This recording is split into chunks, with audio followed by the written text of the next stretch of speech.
हरे कृष्ण।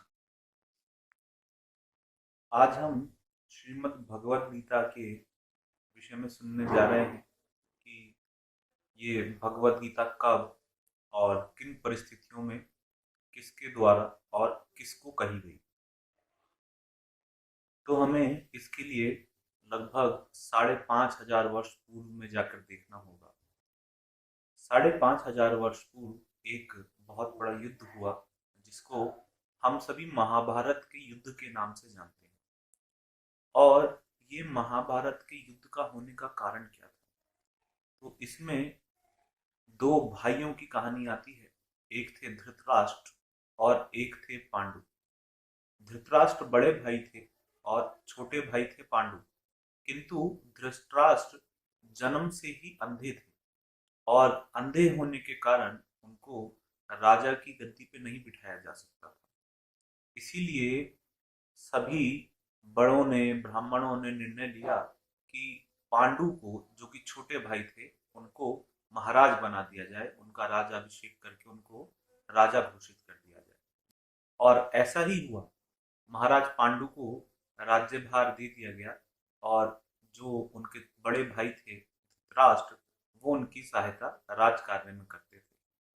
किंतु वो बड़े ईर्ष्यालु थे अपने भाई के प्रति, क्योंकि उनको लगता था कि मैं बड़ा हूँ घर में और इस कारण से मुझे राज मिलना चाहिए था। लेकिन ऐसा नहीं हुआ क्योंकि वो अंधे थे और इसीलिए वो सदैव उनसे ईर्ष्यालु बने रहे।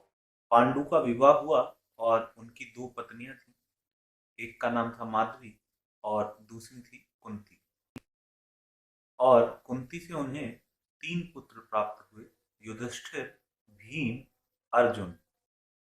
और माद्री से उन्हें दो पुत्रों की प्राप्ति हुई: नकुल और सहदेव। ये पांचों पुत्र पांडु के पुत्र होने के कारण पांडव कहलाए। और इसी प्रकार से धृतराष्ट्र और उनकी पत्नी गांधारी, उनसे उन्हें 100 पुत्र प्राप्त हुए, जिनमें दुर्योधन, दुशासन इत्यादि थे। और कुछ समय के पश्चात किन्हीं कारणों से पांडु की मृत्यु हो गई। जो राजभार था वो धृतराष्ट्र को सौंप दिया गया और इसी प्रकार से वो आगे राज करते रहे। लेकिन ये जो पांडव थे, पांच पुत्र थे, और कौरव, ये दोनों एक ही साथ पल रहे थे। जो धृतराष्ट्र के 100 पुत्र हैं उन्हें कौरव कहा जाता है। तो ये दोनों परिवार, पांडव और कौरव, 100 बच्चे धृतराष्ट्र के, 5 बच्चे पांडु के, ये दोनों एक ही साथ एक ही राजमहल में शिक्षा ले रहे थे। द्रोणाचार्य इनके गुरु थे। इन सबको युद्ध शिक्षा इत्यादि सिखाई गई।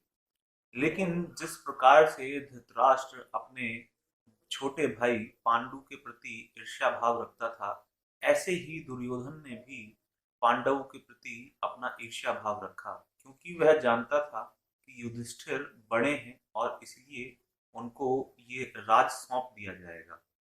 तो इस कारण से ना तो उनके पिता धृतराष्ट्र और ना खुद दुर्योधन ये चाहता था कि युधिष्ठिर राजा बने। तो उन्होंने बहुत बहुत षड्यंत्र वहां पर रचे और कई बार पांडवों को मारने का प्रयास किया। लेकिन भगवान कृष्ण, जो कि पांडवों की माता कुंती के भतीजे थे, उनके द्वारा बार बार पांडवों की रक्षा की जाने लगी और इसलिए पांडव हमेशा सुरक्षित रहे। लेकिन जब ये सब बड़े हुए तो एक बार राजा दुर्योधन ने महाराज युधिष्ठिर को एक ध्रुत क्रीड़ा, जिसको जुआ कहा जाता है, उसके लिए न्योता दिया और कहा कि आप हमारे साथ जुआ खेलिए। और आप सभी जानते हैं किस प्रकार से उस जुए में महाराज युधिष्ठिर अपना सारा राज्य के साथ साथ अपनी पत्नी द्रौपदी को भी हार गए। और भरी सभा में, जहाँ बड़े बड़े दिग्गज महात्मा बैठे थे, गुरुजन बैठे थे, उन लोगों के सामने महारानी द्रौपदी को निर्वस्त्र करने का प्रयास किया गया और वहां भी भगवान कृष्ण ने आके उनकी रक्षा की। ये सभी वृतांत हम जानते हैं।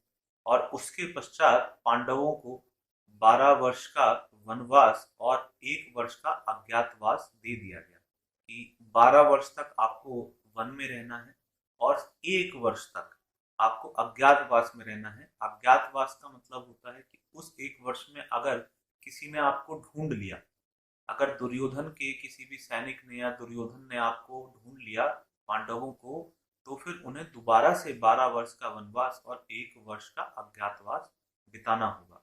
तो इस प्रकार से 13 वर्ष के लिए वे सभी पांडव राज इत्यादि से दूर रहे, जंगलों में अपना जीवन व्यतीत किया और अलग अलग जगह रहे। लेकिन 13 वर्ष का ये वनवास और अज्ञातवास खत्म होने के पश्चात वो दोबारा से राजा दुर्योधन के पास आए और उन्होंने दुर्योधन को बोला कि अब हमारा अज्ञातवास खत्म हो चुका है, आप हमारा राज्य हमको पुनः लौटा दीजिए। तो दुर्योधन ने बोला कि नहीं नहीं, मैं आपको राज्य नहीं दे सकता। तो उन्होंने बोला कोई बात नहीं, हम 5 भाई हैं, आप एक काम कीजिए, कम से कम हमको कोई 5 छोटे छोटे गांव दे दीजिए, क्योंकि हम क्षत्रिय हैं, इसलिए हमारा स्वभाव रहेगा कि हम कहीं पे राज करें, कुछ लोगों की देखभाल करें, उनकी सहायता करें। लेकिन दुर्योधन ने बोला कि 5 गांव तो बहुत दूर की बात है, मैं तुम्हें सुई की नोक के बराबर जमीन भी नहीं दे सकता। अगर तुम अपना राज्य वापस लेना चाहते हो तो तुम्हें मुझसे युद्ध करना होगा। और इस प्रकार से ये महाभारत का युद्ध की पूरी योजना तैयार की गई। पांडवों और कौरवों के मध्य में ये युद्ध था। और जब युद्ध का उद्घाटन होने वाला था, आरंभ होने वाला था, उसी समय तो अर्जुन अपने रथ पे सवार होके भगवान कृष्ण को अपने रथ का सारथी बना के उस युद्ध के मैदान में, जो कि कुरुक्षेत्र में लड़ा जाना था, वहां पहुंचते हैं। और वहां उनको अपने गुरु, अपने भाई, अपने रिश्तेदार, अपने मित्रों को देख के जब देखते हैं कि अरे ये सब तो मेरे सामने युद्ध करने के लिए खड़े हैं, तो उनके हृदय में करुणा का भाव आ जाता है और तरह तरह के वो तर्क देने लगते हैं युद्ध ना करने के।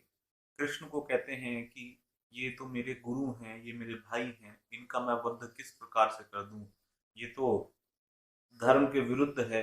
अन्य अन्य प्रकार के तर्क वहां पे उन्होंने दिए और इसके उत्तर में भगवान ने उनको दिव्य ज्ञान दिया, जिसको भगवत गीता के रूप में हम सभी जानते हैं। और ये महाभारत, जो कि एक महाकाव्य है और इतिहास है, उसमें ये वार्ता आती है जो कि भगवान कृष्ण और उनके भक्त अर्जुन के बीच में हुई। और आज भी इस उपदेश से लाखों करोड़ों लोग लाभप्रद हो रहे हैं। और हम भी यही प्रयास करेंगे आगे की वीडियोस में आपको अधिक से अधिक इसके विषय में हम बताएं। हरे कृष्ण।